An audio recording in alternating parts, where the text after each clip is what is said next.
ও মা বাপ, মা তুমি বাঁচাও মা, ওনার কেউ নেই, তুমি বাঁচাও মা, আমার আমি আর পাচ্ছি না মা, তুমি বাঁচাও। শুভ সন্ধ্যা।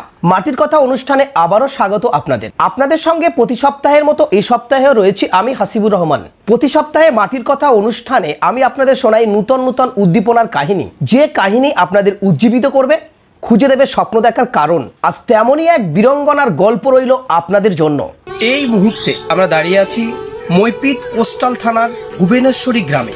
আমরা বহু বিতর্কিত ভিডিও দেখেছি, কথা বলতে দেখেছি, শুনেছি। দিদি নাম্বার 1-এ গিয়ে তার স্বামীর বাঁচানোর গল্প শুনেছেন, বাঘের হাত থেকে তিনি বাঁচিয়ে নিয়ে এসেছিলেন সেই জ্যোৎস্না স্ত্রী। আমরা তার বাড়িতে পৌঁছেছি, তার সঙ্গে কথা বলবো এবং সেদিন কি ঘটেছিল আমরা সেটাই আপনাদের শোনাই। স্বামী স্ত্রী গিয়েছেন মাছ ধরতে। সুন্দরবনের গভীর জঙ্গলের নদীপথ পেয়ে পাড়ি দিয়েছে তাদের ডিঙি নৌকা। হঠাৎই সামনে থেকে আক্রমণ করে বাঘ। স্ত্রীর সামনে স্বামীর বুকের উপর ঝাঁপিয়ে পড়েছে হিংস্র জানোয়ার। অসহায় স্ত্রী দিকবিদিক জ্ঞান শূন্য হয়ে লাফিয়ে উঠে পড়ে বাঘের পিঠের উপর। বাঘের দুই কানের ভিতরে হাত ঢুকিয়ে দিয়ে টানতে থাকে উল্টো দিকে। স্বামীকে বাঁচানোর চেষ্টা হয়তো তাকে ভুলিয়ে দিয়েছিল ওটা বাঘ, কোনো বন্য জানোয়ার, আর সে একজন সাধারণ নারী। এ রূপ কোনো দেবীর থেকে কোনো অংশে কম যায় না। এ এক বীরাঙ্গনা নারীর গল্প, যিনি এ যুগের সত্যিকারের বীর নারী। মধুসূদন দত্ত যে সকল বীরাঙ্গনার কথা বলেছিলেন তারা তো স্বামীর সঙ্গে দাঁড়িয়েছিলেন মুখোমুখি, আর এই আজকের বীরাঙ্গনা স্বামীকে বাঁচানোর জন্য সরাসরি দাঁড়িয়েছেন বাঘের মুখে। বাঘের মুখ থেকে কার্যত ছিনিয়ে এনেছেন তার স্বামীকে। সোশ্যাল মিডিয়া থেকে টেলিভিশন, প্রায় সব জায়গাতেই ভাইরাল ছিল এই খবর। টেলিভিশনের একটি জনপ্রিয় অনুষ্ঠানের মাধ্যমে সামনে আসে এই খবর। তারপর থেকে কেবল অনুষ্ঠানের প্রোমো দেখেই এক শ্রেণীর মানুষ শুরু করে ট্রোলিং। তাদের কথায় সস্তার পাবলিসিটি পাওয়ার জন্যই নাকি এই গল্প ফাঁদা হয়েছে। ঘটনা নিজের মতো করে সাজিয়ে নেওয়া মানুষেরা সেদিন খবরের অতলে হয়তো ডুবই দেননি। তাই সেই বীর নারীর লড়াই, বাঘের মুখ থেকে জীবন নিয়ে ফিরে আসা সেই অসহায় ব্যক্তি সেদিন তাদের কাছে হাসির পাত্র হয়েছিল। আমরা এনবিটিভি সরাসরি পৌঁছে গিয়েছিলাম দক্ষিণ 24 পরগনার সুন্দরবনের মইপিট কোস্টাল থানা এলাকার শঙ্কর শ্রীবাবুর বাড়িতে। সেখানে গিয়ে আমরা কথা বলে নিয়েছি শঙ্কর বাবু ও তার স্ত্রী সেই বীরাঙ্গনার সঙ্গে। সেদিনের ঘটনা সরাসরি শোনাবো আপনাদের তাদের মুখ থেকেই। এপ্রিল মাসের 3 তারিখ শনিবার সকাল 5টার সময় আমার স্বামী বলে, আর চলো না দুটো কাঁকড়া দেখতে যাই। আমি বলছি, আর আজকে যাবে, আজকে না গেলে হতো না? তখন উনি বলছে চলো না আজকে দিনটা যাই, যদি 100 টাকা হয় যা বাজার হাট হবে। ছোট মেয়েটা বলছে মা আজকে না গেলে হতো না? তখন আমি বলছি বাবা যাবে বলছে, আর আজকে যাই, আর কালকে থেকে যাবে না বলছে, যখন আজকে দিনটা যাই। তখন উনি তখন বলছে চলো, আর বেলা হয়ে যাচ্ছে চলো। আমি চলো তাহলে আমি দোনটা মাথায় করে নিই। আর উনি হাঁড়ি আর খাবার কৌটোটা হাতে নিয়েছি। নৌকোয় গেলাম, মাথায় করে নিয়ে গিয়ে নৌকোয় রেখে ছেলে ঠেলে নদীতে গেলাম। যাওয়ার পরে উনি বলছে এখানে তো কোথাও খাল পাওয়া যাবে না, দাঁড় বেয়ে যেতে হবে অনেকটা, আর চলো না যাই। তো আমি বলি অত পথ দাঁড় বেয়ে যাবে? তখন বলে চলো। তো বলে গেছি 1.5 ঘন্টার বেশি দাঁড় বেয়ে গেছি। তখন 8টা বাজে। তখন উনি বলে চলো এই নদীর ধার ধরে দোন ফেলে চলে যাই বলে ধার ধরে দোন ফেলে গেছি। যাওয়ার পরে তখন উনি বলছে চলো না এই খালটা একটু ঢুকে দেখে আসি, কেউ কাঁকড়া ধরেছে নাকি কালকে। চলো আগে দেখে আসি, দেখে এসে আর জোয়ার হলে নৌকো নিয়ে যাব বলে এবার গেছি আমি। উনি বলছে তোমাকে যেতে হবে না, তুমি নৌকোয় থাও, আমি যাই। তখন আমি বলছি তুমি একা যাবে? দাঁড়াও আমিও তোমার সঙ্গে যাবো বলে ওনার সঙ্গে আমিও গেছি। ওনার সামনে সামনে হেঁটে হেঁটে যাচ্ছি। তো বলি চলো নৌকোয় ঘুরে যাই, চলো আর যেতে হবে না, আর নৌকোয় দোন তুলতে হবে, জোয়ার হয়ে গেছে। তখন উনি বলছে আর চলো না আর একটু যাই। আমি না যেতে হবে না চলো বলে ওনার সামনে থেকে আমি আবার সামনে চলে এসেছি। উনি আমার পিছনে আছে। আমি বলছি এসো। তখন হ্যাঁ যাচ্ছি চলো বলে উনি আসছে। তখন বাঘটা মানে ঝাঁপ দিয়ে ওনার গার উপরে আসবে। তখন উনি বলছে ঘুরে বলে একটা পাতা ছাড়া হয়েছে। তখন উনি বলছে ঘুরে বলছে ও মা বাঘ। তখন আমি ঘুরে বলছি ও মা বাঘ, ওটা কি বাঘ মা? তখন বলে তখন ওনাকে নিয়ে বাঘটা বাঘটা ওনার গায়ে চেপে ওনাকে ফেলে দিচ্ছে। তখন আমি বলছি মা বাঁচাও মা, ওনার কেউ নেই মা, তুমি বাঁচাও ওনাকে। ওনার কেউ নেই মা, তুমি বাঁচাও বলে ওনাকে বাঘটাকে ধরে গোঁপ ধরে নাক ধরে টানাটানি করছি, এই পাটি ধরে টানাটানি করছি, বাঘটা ছাড়ছে না। তখন বলছি মা তুমি বাঁচাও মা, ওনার কেউ নেই, তুমি বাঁচাও মা, আমি আর পাচ্ছি না মা, তুমি বাঁচাও বলে তখন আমি ওই দুটো কান ধরে পিঠের উপরে চেপে বসে আছি। ওই দুটো কানের ভেতর আঙুল ঢুকিয়ে দিয়ে কানটাকে আমি জোর করে টানছি, টানা তবু ছাড়ছে না, তবু কুস্তি করে আবার জোর করে টানতে তবে উনি ছেড়েছে। ছাড়ার পরে সামনের বাম পাটা ওনার এই পাশ থেকে তুলেছে, তখন এইটাই কেটে দিয়েছে, এই পাটা তুলে তখন এখানে থাতি মেরেছে, মারার পরে এই পাশে পাটা এনেছে। তখন আমার এই বাম পাটা বাঘের উপর থেকে পড়ে যায়, তখন এই ডান পাটা বাঘের উপর থাকে। তখন ওনাকে তখন আমি বাঘের হাত থেকে যখন ছেড়ে যায়, ওনার হাতের কাছে যায়, তখন এই বাম হাতটা দিয়ে জোর করে মা বলে ওনাকে টেনেছি, টানতে তখন উনি দাঁড়িয়ে পড়েছে। আমার তখন ডান হাতটা ছেড়ে যায়, ডান পাটাও পড়ে যায়। বাঘটা সাইডে দাঁড়িয়ে শুধু কান ঝাড়া দিচ্ছে আর করছে বাঘটা। তখন আমি ওনাকে তুলতে উনি বলছে আমাকে বাঁচাও, আমাকে আবার নিয়ে চলে যাবে, তুমি বাঁচাও। তখন আমি বলছি তুমি যদি বাঁচতে চাও আমার সঙ্গে এসো, না তো আমরা দুজন বাঁচবো না বলে তখন ওনার হাতটা ধরে নিয়ে আমার এই কাঁধের কাপড়টা ওনাকে ধরিয়ে দিয়েছে এই ডান হাতে, আর আমি এই বাম হাতে পাঁজা করে নিয়ে ওনাকে নিয়ে পিছিয়ে পিছিয়ে আসছি। আসার পরে অনেকটা এসেছি, আসার পরে তখন মনে করছি বাঘটা যেন ছুটে আসছে, আবার ছেড়ে দিয়ে আবার পিছনে ছুটে গেছি, দেখি না আসেনি। তখন আবার ওনাকে নিয়ে নৌকোর কাছে গেছি, নৌকোর কাছে যাই যখন তখন আর পাচ্ছি না, তখন হাত অবশ হয়ে আসছে, তখন ওনাকে ছেড়ে দিয়েছি। ছাড়ার পরে উনি জলে ডুবে গেছে, ডুবে যেতে আবার ওনাকে আচ্ছা করে ধরে তুলেছি, তুলে নৌকোয় নিয়ে অনেকটা আমি সেখানে পাশে 3 জন লোক একটা নৌকো নিয়ে যাচ্ছে। আমি বলছি ও দাদা একটু সাহায্য করো না আমাকে, আমার স্বামীর এরকম হয়েছে। উনি বলছে আমি সাহায্য করতে পারবো না, ওখানে কোস্টাল বসে আছে, আমি সাহায্য করতে পারবো না।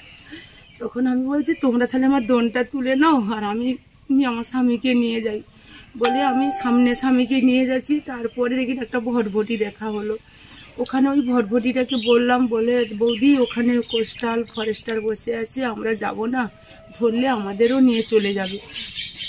বলি ভাই চলো না, আমার স্বামীকে একটু বাঁচাও না, অনেক কষ্ট করে আমি বাঘের মুখে দিকে একটু বাঁচিয়ে এনেছি, একটু বাঁচাও না ভাই।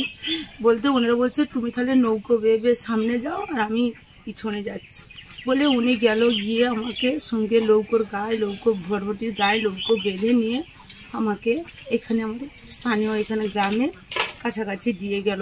এখানে এসে চিৎকার করলো আমাদের গ্রামের লোক, ওনারা সবাই লেবে গিয়ে নৌকো ঠেলে নিয়ে ওপরে নাকি পাঁজা করে তুলে ওনারা বাইকে করে নিয়ে আমাদের স্থানীয় হাসপাতালে গেল।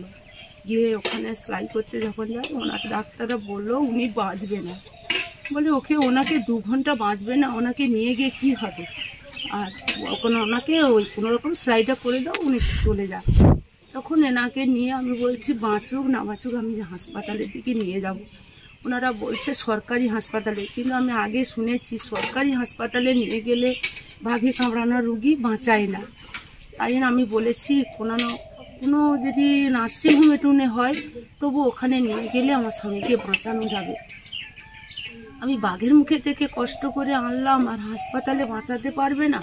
তখন আমার এখানে স্থানীয় একটা ডাক্তার মানে উত্তম মাইতি বলে একটা ছেলে, উনি বলছে আমার কাছে আনো আর জামতলা অবধি আনো, আমি দেখি কীরকম কাকু কীরকম আছে আর দেখে তাহলে হাসপাতালে ভর্তি করবো।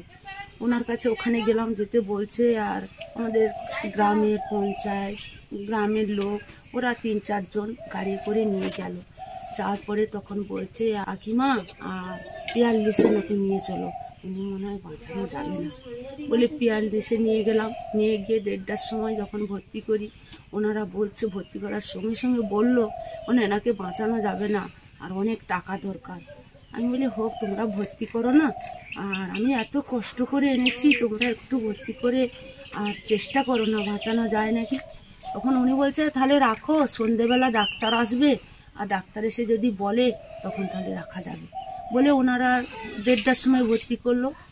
6টার দিকে তখন 5:30 বাজে এখান থেকে ফরেস্টার ফোন করছে, যেই মহিলা ওনার স্বামীকে বাঁচিয়েছে আর ওই মহিলাকে আনতে হবে, ওই মহিলা বাঘ মেরে বাঁচিয়েছে। ওই বাঘ আমরা 5 দিন আগে ছেড়েছি, ওইটা হচ্ছে সিংহর সঙ্গে ক্রসিং করা বাঘ আমরা ছেড়েছি। ওই বাঘকে আমরা তদন্তে গেছিল, ওরা বাঘটা পায়নি, বাঘটা অন্য দিকে চলে গেছে। সেই বাঘটা পায়নি বলে ওনারা আমাকে তদন্তে নিয়ে যাবে সেখানে, বলে উনি বাঘ মেরে এসেছে। তখন আমি ওখান থেকে, তখন এনার ভর্তি আছে ওখানে, আমি বলছি দেখো আমার স্বামী এখানে ভর্তি, আমি যাব কি করে? তখন বলে আর আমরা নিয়ে তোমাকে যাব না তো গ্রামের উপর চাপ পড়বে আর তোমাকে জেলে নিয়ে যাবে, তোমাকে যেতে হবে বলে ওনাকে রেখে দিয়ে, আমার কচি দেওর ছিল, আমার ভগ্নিপতি ছিল, ওনাদের রেখে দিয়ে আমি তখন মানে বাড়ি চলে আসি। বাড়ি যখন আসি তখন আমার মেয়েরা বাড়িতে আছে, আমার বড় মেয়ে আছে, তার কাকিমা আছে, আমার ছোট মেয়ে আছে, নাতনি আছে। ওনারা বলছে মা ফরেস্টার এসে বলছে তুমি নাকি বাঘ মেরে এসছো। আমি না, আমি বাঘ মারিনি, বাঘের সঙ্গে আমি যুদ্ধ করেছি কিন্তু আমি বাঘ মারিনি।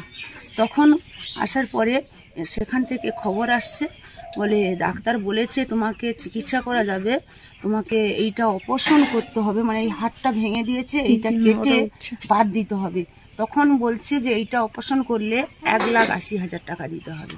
কোনো সরকারি 1 টাকা আমি এখনো আজকে 7-8 মাস হতে যাচ্ছে 1 টাকা আমি সাহায্য পাই। আপনার সংসারে তো ইনকাম বা উপার্জন করার কেউ নেই, কিভাবে চলছে? পরের সাহায্যের উপরে কোনো রকম সংসারটা চলে, কি আমি ডাক্তারের টাকা দিতে পারি। কিভাবে চালাবেন আগামী দিনে?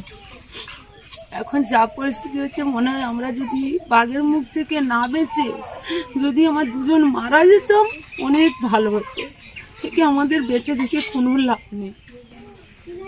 এখন একটা মেয়ে আমার 16 বছরে, একটা নাতনি আছে, তার বাবাকে বাঘে ধরে নিয়েছে। সেই নাতনিটা এখন 7 বছর আমার কাছে।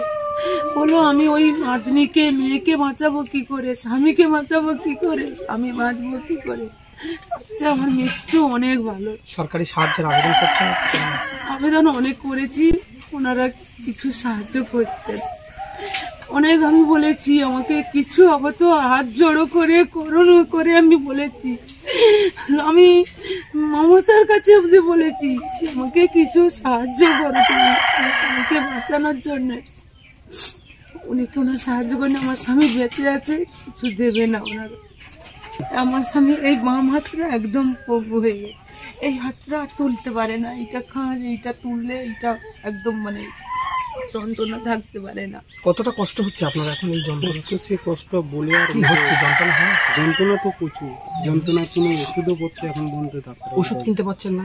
ওষুধ তো কেনা যেরকম পয়সা, কেউ যদি তোমাদের মতো ওরকম ভাই কেউ দাদা যে 10 টাকা 20 টাকা দিলে সেরকম দিয়ে 5,000 টাকার ওষুধ হলে 2,000 টাকার আনি, যেরকম জোগাড় হয় সেরকম আনি, আবার পরে পরে পরে পরে আনি।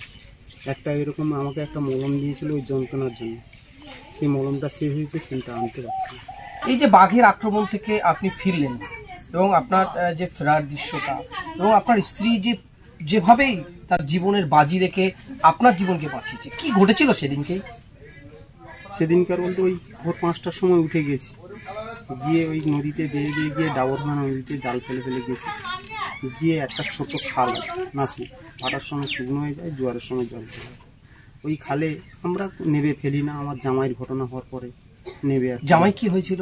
জামাই ও কাঁকড়া ধরতে গেছিল, নেবে ফেলতে জামাইকে ও বাঘে ধরে মারা গেছে। ওটা হচ্ছে 7/7/2015-তে হয়েছিল। তা জামাই মারা যাওয়ার পর থেকে আমরা আর লেবে ফেলিনি। এবারে খালে হচ্ছে খালটা দেখে এলে কেউ যদি লেবে ফেলে তাহলে আমাদের সেখান থেকে গিয়ে আর একটা অন্য খাল দেখতে হবে বলে ওই খালটা দেখতে গেছি। দেখতে গিয়ে এবার আমি নামবো, আমার স্ত্রীকে বলছি চলো খাল দেখতে যাই। উনি বলছে যা, এত সকালবেলা যাবে? তখন প্রায় 8টা বাজে। আমি চলো না, যদি আর না যদি দেখে আসি, আবার অন্য খাল না যদি পাই, এই খাল পাবো না অন্য খাল পাবো না, তখন তো ঘুরে ঘুরে ঘরে চলে যেতে হবে বলে আমি তখন বলছি তুমি নৌকোয় থাকো, আমি নামছি বলে তখন বলছে না আমি নেমেছি। তখন উনি বলছে না তুমি দাঁড়াও, আমিও তোমার সঙ্গে যাচ্ছি, তুমি একা যেও না বলে উনি নৌকো বেঁধে দিয়ে আমার সঙ্গে সঙ্গে নেমে। এবার আমার শরীর আরও বেশি ছিল, এখন শরীরটা কমে গেছে, অনেক অনেক কমে গেছে আমার। তো এবার পাঁকে হাঁটতে একটু কষ্ট হয়, তা আমার সামনে উনি হেঁটে যাচ্ছে, প্রায় 5 হাত দূরত্বে উনি হেঁটে হেঁটে হাফ খাল পর্যন্ত গিয়েছে। বলে না চলো ফিরে যাই চলো। আমি আর একটু গেলে হতো না? বলে না আর যেতে হবে না, পার দাগ নেই যখন। ও তো এদিক তো কাঁকড়া হবে সেরকম পরিস্থিতি দেখা পাত যাচ্ছে। দাগ নেই মানে? মানে মানুষ যদি কেউ লেবে ফেলে তার পাত দাগটা মাটিতে থাকবে তো। মানে এত গোত মোটামুটি সেখানে যদি কেউ লেবে ফেলে 2-3 দিন পায়ের দাগ থাকবে, ওই পায়ের দাগটা নেই। তখন আমি বলছি, উনি বলছে তাহলে চলো এবার আর পায়ের দাগ যখন নেই এইটুকু ফেললেও আমাদের হবে, অল্প হলেও হবে বলে উনি তখন আমার সামনে ছিল, আবার নৌকোর দিকে সামনে চলে এসছে। আর আমাকে তখন বলছে চলে এসো। হ্যাঁ আমি তখন বলছি হ্যাঁ চলো বলে ঘুরে 4 পা ফেলেছি। তখন পিছন থেকে একটু সাড়া হয়েছে, তখন ওই ঘুরে পড়েছি। তখন ঘুরে পড়ে যখন দেখি এমন অবস্থায় বাঘ এরকম পুরো গাছের উপর থেকে ঝাঁপ দিয়েছে, আমার মুখে কামড় দেবে। প্রথমে ঘাড়ে ধরবে বলেছিল, এর ঘুরে পড়েছি তখন এর মুখে কামড় দেবে। তখন আমি কি করেছি, ডান হাত দিয়ে ঠেলা মেরেছি। যেই ঠেলা মেরেছি তখন তবুও সাইডে ধরবে বলেছিল, তারপর ওই ঠেলাতে এখান থেকে দাঁত পড়ে গিয়ে এখানে দাঁত পড়েছে, এখানে একটা দাঁত এখানে একটা দাঁত, এরকম কামড় দিয়েছে। কামড় দিয়ে নিয়ে কামড় দিচ্ছে আর নেগড়া দিচ্ছে, দিয়ে ওই আমাকে ফেলে দিয়েছে। ফেলে দিয়ে 4 পার মধ্যিখানে ঢুকিয়ে নিয়েছে, নিয়ে চলে যাবে। আর আমার স্ত্রী সাইডে ছিল, উনি ছুটে গিয়ে বাঘের পিঠের উপরে পড়েছে। তারপরে উনি তো অনেক কিছু করেছে, সেটা তো আমি নিজের চোখে দেখতে পাইনি। এবার কোথায় ওনার শুনেছি যে এই করেছি যে করেছি, তা ওনার মুখ থেকেই সরাসরি শুনি কি করেছে। তো ওদিন আর কেউ সঙ্গে ছিল না আপনার? না, কেউ সঙ্গে আপনার ছিল না। স্বামী স্ত্রী ছিলেন? আমার স্বামী স্ত্রী ছিল। প্রতিদিন ওদিকে ভাবে যেতে? হ্যাঁ হ্যাঁ, আমাদের এখানে প্রায় 2 জন লোকই কাঁকড়া ধরতে যায়।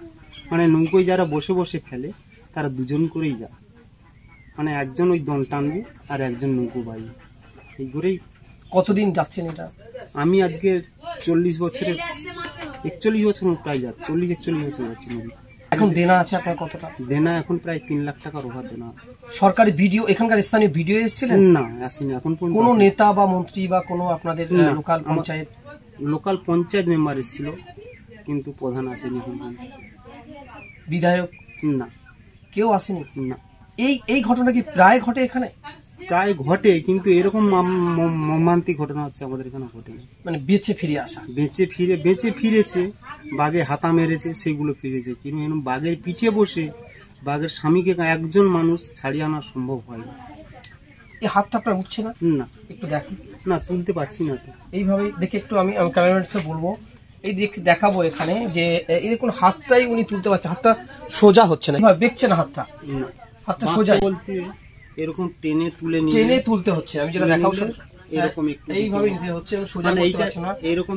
আর একটু দেখাবো যে আমি এই যে দেখাবো, আমার ক্যামেরা পার্সনকে দেখাতে বলবো, এই যে বাঘের যে দাঁতের চিহ্ন এখনো অক্ষত আছে, এই যে হাড়টা আছে সম্পূর্ণ হাড়টা ওনার ভেঙে গেছে, এখান থেকে ভেঙে গেছে। আমি যেটা দেখাতে বলবো সম্পূর্ণ ভেঙে গেছে, একদমই হাতটা অচল হয়ে গেছে। আমরা দেখাবো যে বাঘের যে আক্রমণ পিঠে একভাবে যেটাই ধরেছিল সেটা দেখাতে বলবো।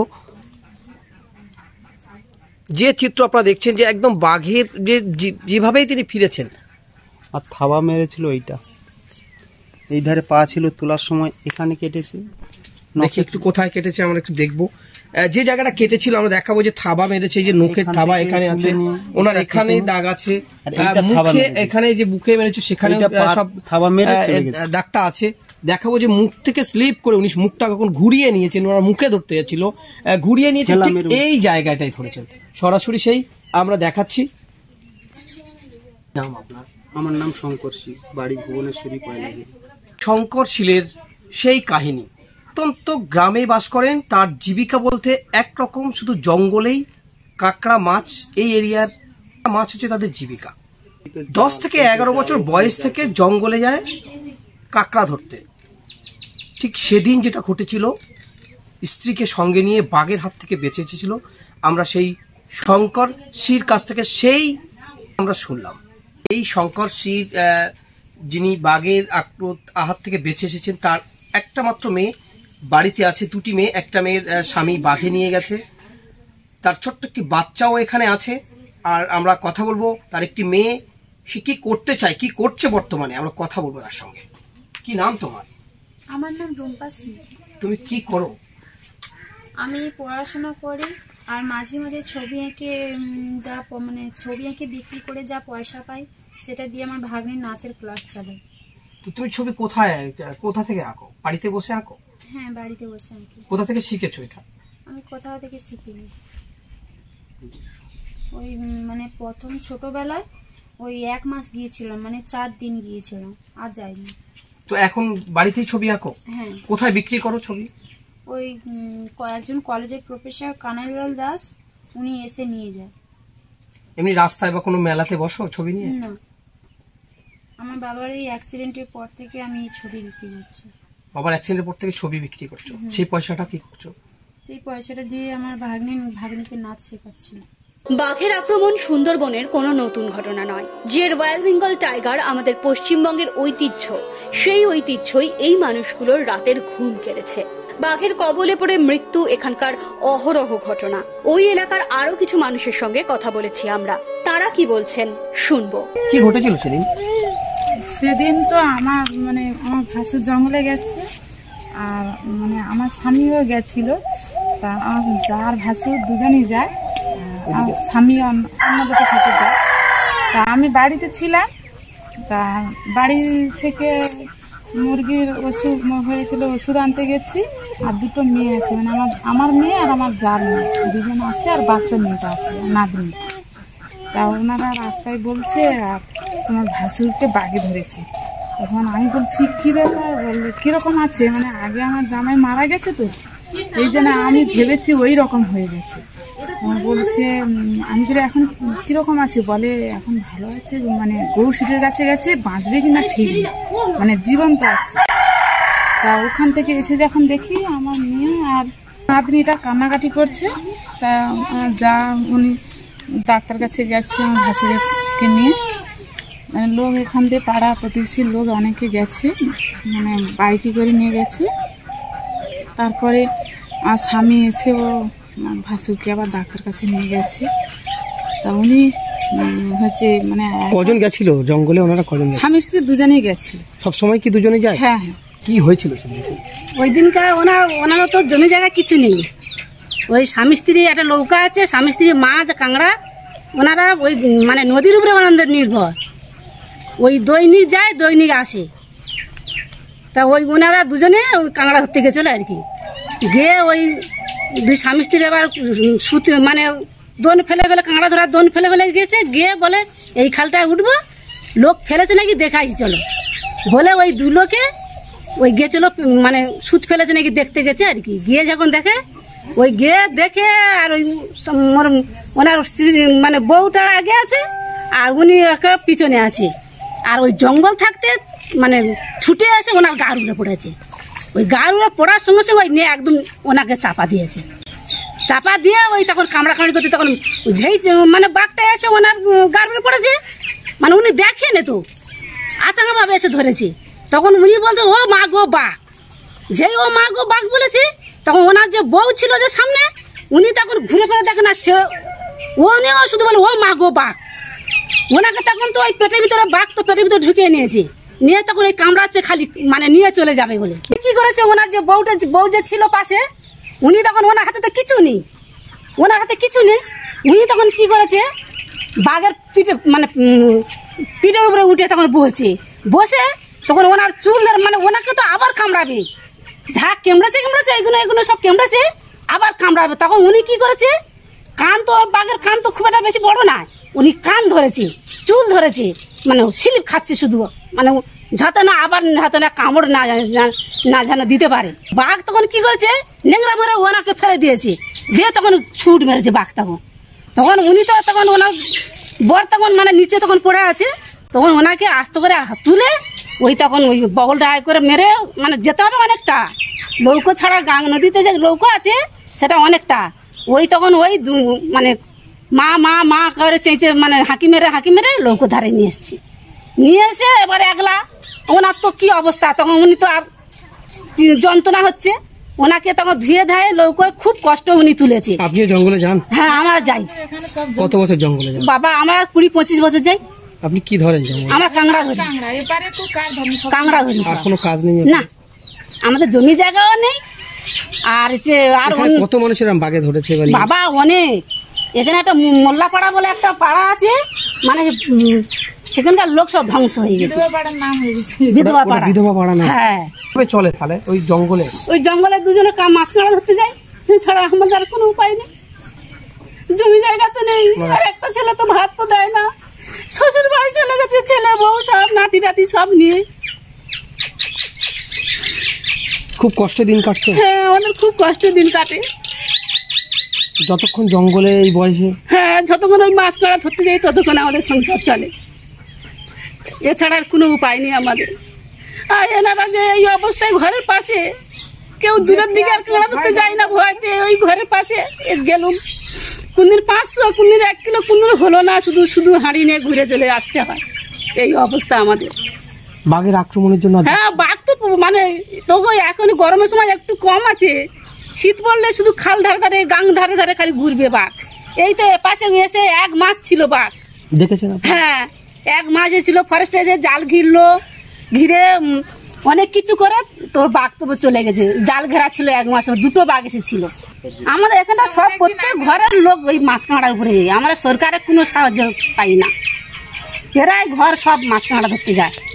উনি তো বাঘের সঙ্গে, উনি একা ছিল, দুজনে বাঘের সঙ্গে মারামারি লড়াই করে খুব মানে কষ্টের উপর থেকে ওকে নিয়ে এসে, তারপরে হাঁকাহাঁকি করতে আমরা সবাই গিয়েছিলাম, গিয়ে আবার ওনাকে ছাড়িয়ে নিয়েছি। আপনি তখন দেখেছেন ওটা? হ্যাঁ, দেখছি।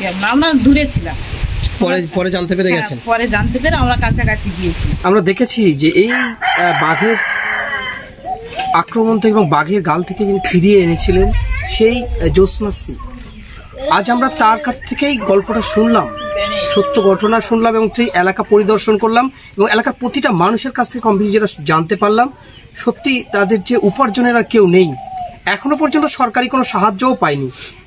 আবেদন করছেন মানবিকতার স্বার্থে, যদি কোনো হৃদয় সম্পন্ন ব্যক্তি তাদের সাহায্য করে তাহলে তারা আগামী দিনে বেঁচে থাকতে পারবে, ওষুধ কিনতে পারবে এবং ছোট্ট বাচ্চাদের নিয়ে তারা বেঁচে থাকতে পারবে। উপার্জনের এই ফ্যামিলিতে আর কেউ নেই বলে আমরা জানতে পারছি। মাটির কথা অনুষ্ঠান নিয়ে এতক্ষণ আপনাদের সঙ্গে ছিলাম আমি হাসিবুর রহমান। শুনতে থাকুন, দেখতে থাকুন মাটির কথা অনুষ্ঠান। প্রতি সপ্তাহে আমি আপনাদের জন্য নিয়ে আসব নূতন নূতন সাহস সঞ্চয়ের গল্প।